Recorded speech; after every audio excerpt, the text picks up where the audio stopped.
శ్రీమాత్రే నమః. ఈరోజు మనం 12వ శ్లోకాన్ని చెప్పుకోవాలి. అంతకంటే ముందు మనం 11వ శ్లోకాన్ని ఇంకొకసారి చెప్పుకుందాం.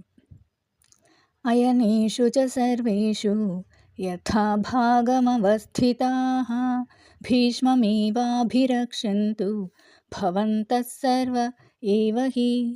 ఇప్పుడు 12వ శ్లోకాన్ని చెప్పుకుందాం.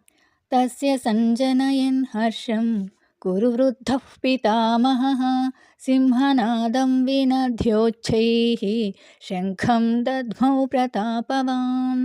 తస్య అంటే అతనికి అంటే ఇక్కడ దుర్యోధనునికి, సంజనయన్ అంటే కలిగించుచు, హర్షం సంతోషమును, కురు వృద్ధః కురు వంశంలో వృద్ధుడు భీష్ముడు అనమాట, పితామహ అంటే తాతగారు, పిత అంటే తండ్రి, తండ్రి కంటే పెద్దవారు, సింహనాదం సింహగర్జన, వినద్యోచ్చైః అంటే పెద్ద స్వరంతో శబ్దం చేసి, శంఖం అంటే శంఖమును, తత్వం అంటే మ్రోగించెను, ప్రతాపవాన్ అంటే తేజోవంతమైన. దుర్యోధనునికి సంతోషమును కలిగించే విధంగా కురువంశంలో వృద్ధుడైన భీష్ముడు తాతగారు పెద్ద స్వరంతో సింహగర్జన చేసి శంఖమును, తేజోవంతమైన శంఖమును మ్రోగించెను అని అర్థం. శ్లోకాన్ని ఇంకొకసారి చెప్పుకుందాం.